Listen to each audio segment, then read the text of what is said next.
ibunya. Nanti bantu nyanyi ya. Kan mungkin aku nggak kuat. Dedicated for my beloved Marissa Grace.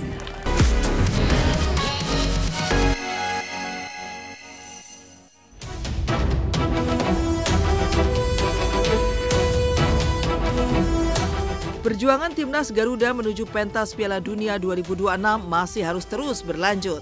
Setelah dalam pertandingan ketiga, kualifikasi Piala Dunia 2026 zona Asia melawan tuan rumah Bahrain yang digelar Kamis dini hari kemarin, Jay Itzes dan kawan-kawan harus puas dengan hasil imbang 2-2. Seusai pertandingan tersebut, anak-anak asuh pelatih Shin Tae-yong langsung menuju China guna bertanding melawan tuan rumah pada tanggal 15 Oktober mendatang. Antusias pun menghinggapi para pesohor tanah air mulai dari Atta dan Thorik Halilintar, Ibnu Jamil hingga Christian Gonzalez yang ikut menghadiri nobar yang digelar oleh PSSI. Kehebohan pun tercipta saat Timnas Garuda berhasil membobol gawang Bahrain hingga 2 kali.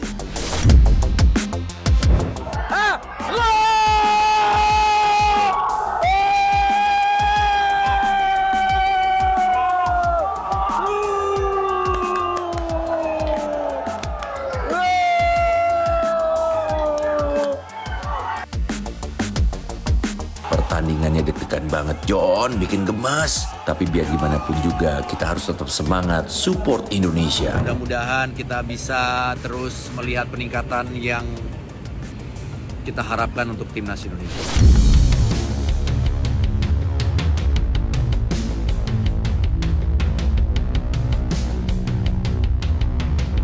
Sementara dari Stadion Nasional Bahrain, Manama, pedangdut Fitri Karlina yang merupakan tifosi berat tim Merah Putih juga heboh memberi dukungan dengan membawa drum serta menemui sederet pemain dan pelatih Shin Tae-yong di lobi hotel.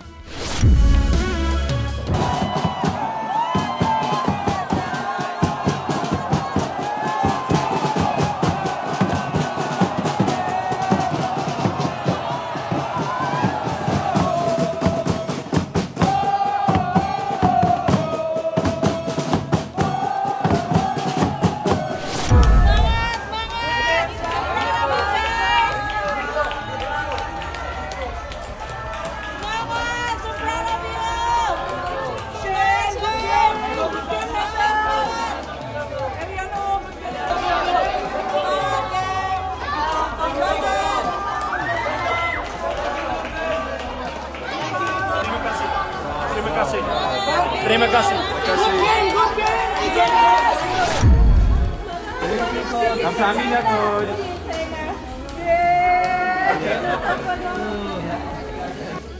Doma dia, Indonesia. Oh, yes. Iya. Oh.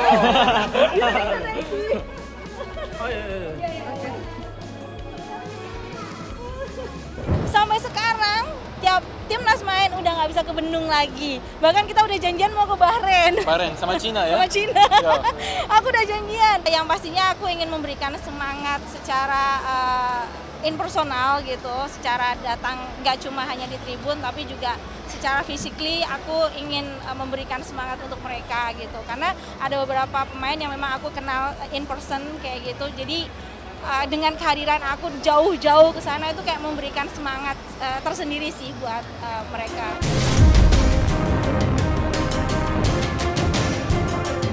Sayangnya pertandingan Indonesia melawan Bahrain diwarnai sederet kontroversi dari wasit asal Oman Ahmed Al-Kaf selaku pengadil di lapangan hijau. Ya, alih-alih memimpin pertandingan bersih dan fair, Ahmed Al-Kaf justru menggulirkan berbagai keputusan di lapangan yang merugikan Timnas Garuda. Mulai dari menambah waktu pertandingan lebih dari 6 menit dari yang ditentukan official pertandingan, hingga pada akhirnya Bahrain berhasil menyamakan kedudukan menjadi 2-2 di menit ke-99. Hal ini sontak membuat para pemain Garuda protes usai pertandingan. Bahkan Sain Patiyama terlihat begitu emosi hingga harus ditenangkan rekan-rekannya dan juga official Timnas. Tidak hanya itu, Ahmed Alkaf juga mudah memberi pelanggaran untuk Indonesia dengan meniupkan peluit sebanyak 27 kali berbanding terbalik dengan Bahrain yang hanya mendapat 10 peluit, serta 2 kartu kuning untuk Indonesia dan 1 untuk Bahrain.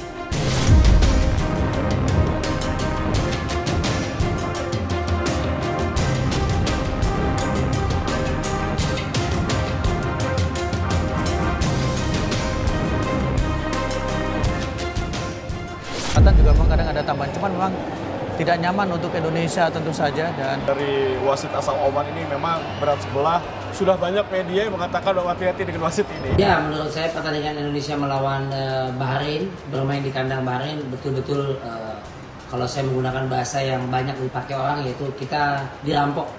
Kemenangan betul-betul dirampok, di mana durasi waktu yang sangat lebih, overtime-nya gokil banget, nunggu seri dulu ya. Jadi tuan rumah terhindar dari kekalahan. Media-media di Malaysia, di Thailand, di Vietnam pun menyatakan bahwa kemenangan Indonesia dirampok oleh Bahrain dan perangkat pertandingan. Udah banyak yang tahu lah. Jadi si wasit Ahmed Alkaf ini dari Oman yang satu federasi dengan Bahrain ya. Kecewa banget saya pribadi dan banyak jutaan orang kecewa. Kekecewaan atas kinerja wasit Ahmed Alkaf yang condong memihak tim tuan rumah dan merugikan timnas membuat sejumlah selebriti dan tifosi timnas, salah satunya Atta Halilintar, meluapkan kekecewaan mereka di media sosial. Sementara itu, netizen juga ramai-ramai meluapkan kekecewaannya dan menyerang akun sosmed milik wasit Ahmed Alkaf yang membuat akun sosmed tersebut tiba-tiba saja hilang.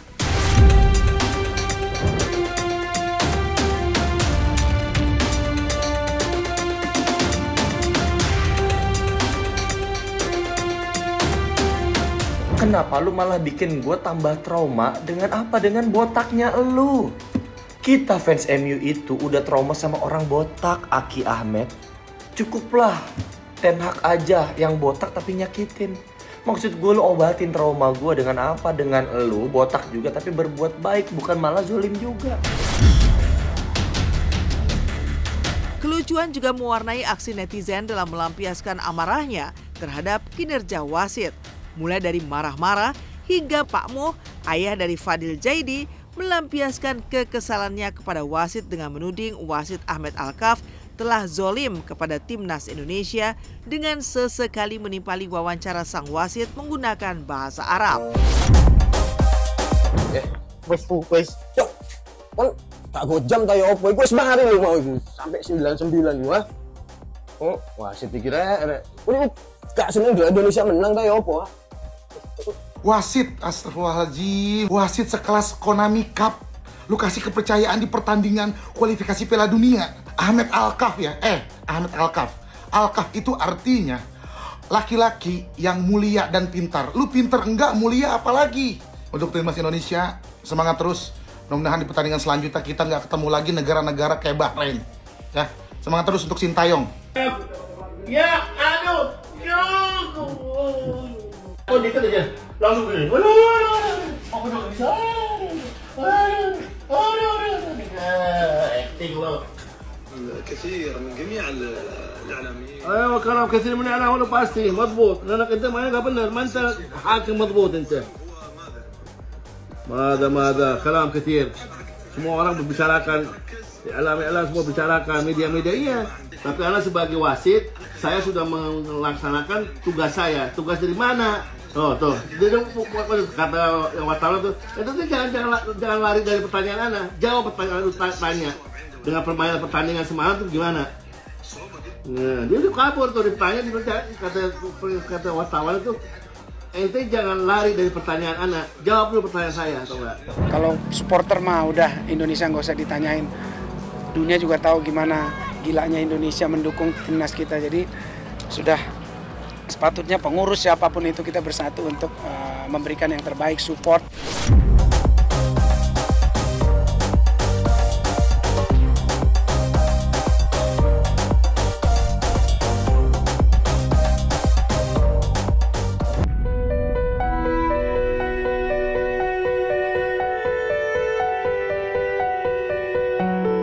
Pemirsa silat RCTI, Pasca almarhumah Marissa Haque berpulang ke rahmatullah, tak bisa dipungkiri ada selaksa hari-hari penuh pergulatan berat yang harus dijalani Ikang Fauzi, mencuatkan cerita haru sekaligus kejutan.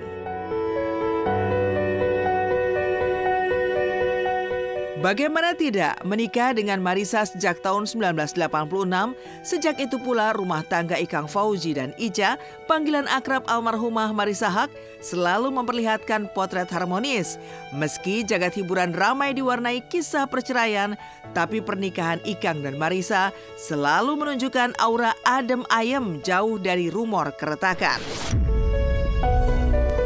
Bahkan menjalani prosesi sebagai seorang rocker, Ikang selalu terlihat memperlakukan Marissa dengan romantis dengan sering memanjakan sang istri. Termasuk memilih rumah dengan nomor berangka serba 9 sesuai keinginan Marissa yang ditata pula sesuai selera Marissa. Tak heran ketika Marissa pergi lebih dulu meninggalkannya, Ikang pun bak kehilangan separuh nyawa hingga kehilangan gairah hidup. Bahkan atas tutup usianya Marissa, Ikang Fauzi sempat mengumbar ikrar mengejutkan jika dirinya tak mau lagi menyanyi sepeninggal Marissa. Waktu ayah saya ngomong gitu tuh emang pas dia lagi ngerasa hancur-hancur ya, karena selama ini kan ya istrinya yang selalu jadi penyemangat dan pendamping dia gitu kan. Ya kalaupun dia nggak mau nyanyi lagi, saya nggak bisa maksa, tapi kalau dia misalnya mau nyanyi lagi, kita sekeluarga selalu mendukung satu sama lain. Jadi saya akan support apapun yang bikin bapak saya bahagia. Kalau Ikang sampai meninggalkan kesibukan bernyanyi, dunia nyanyi, saya malah khawatir ya. Saya yakin profesi Ikang sebagai penyanyi itu ya harus dipertahankan, karena itu ya dia kan punya bisnis, properti apa segala macam, itu silahkan terus, tapi nyanyi ya sebaiknya jangan ditinggalkan. Itu untuk penyeimbang jiwa lah ya.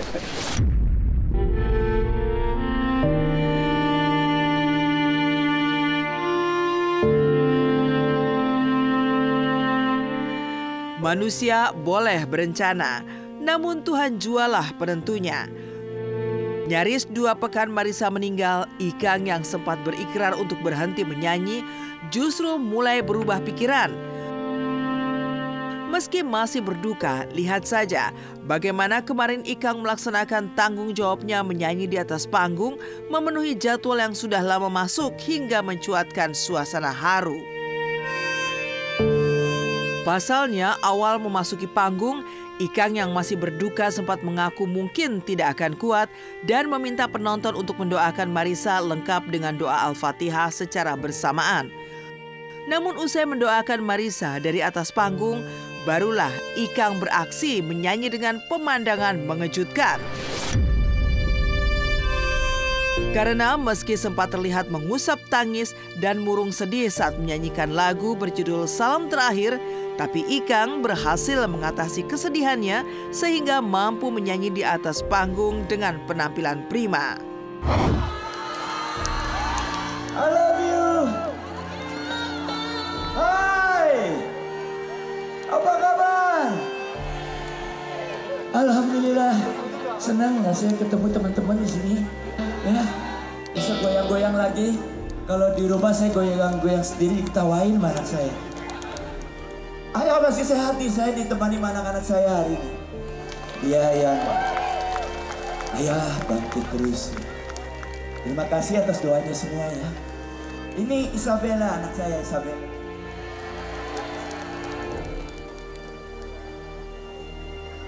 Kayak ibunya.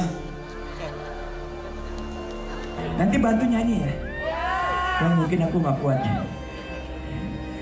Dedicated for my beloved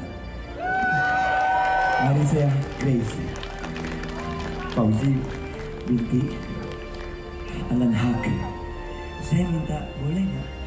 Mohon bacain Fatihah buat istri saya. Al-Fatihah. Dan di sini mohon doain terus.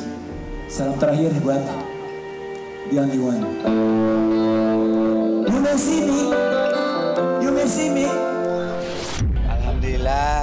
berkat doa teman-teman, saya bisa menyelesaikan perjanjian bagaimana profesionalisme. Dan memang ada anak-anak saya yang terus mendukung saya, ikutin terus. Dan saya juga minta doa, itu yang paling membesarkan hati saya. Sudah dipertontonkan di atas panggung, Ikang menjalankan tugasnya sebagai seorang penyanyi yang profesional. Dia bisa memisahkan antara emosinya dan juga persoalan-persoalan yang sedang dia hadapi.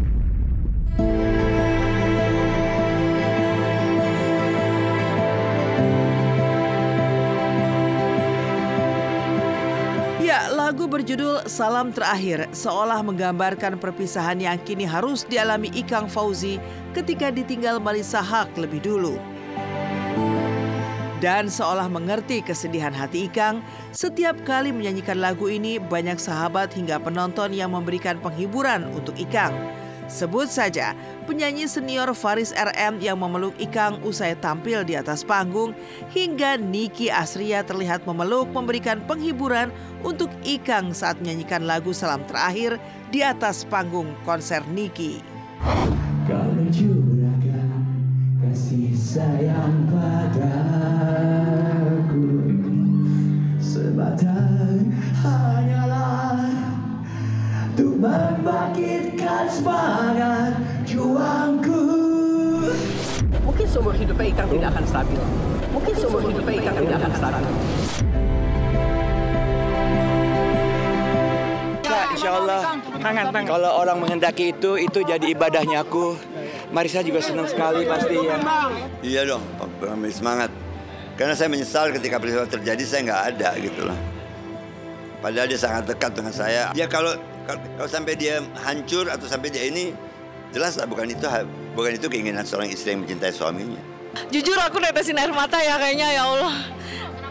Ya sedih aja, terharu gitu. Tadi aku nangis sih pas beliau tiba-tiba ada, kan itu kita nggak tahu di rundown acaranya nggak ada kan gitu. Ya kirim Al-Fatihah, makanya kita netesin air mata di situ, kayak terharu banget ya gitu. Ya Allah, akhirnya Mas Ikang mau nyanyi lagi. Tadinya kan sempat bilang udah nggak mau nyanyi lagi ya, tapi pas itu semangat lagi, ternyata beliau surprise banget sih.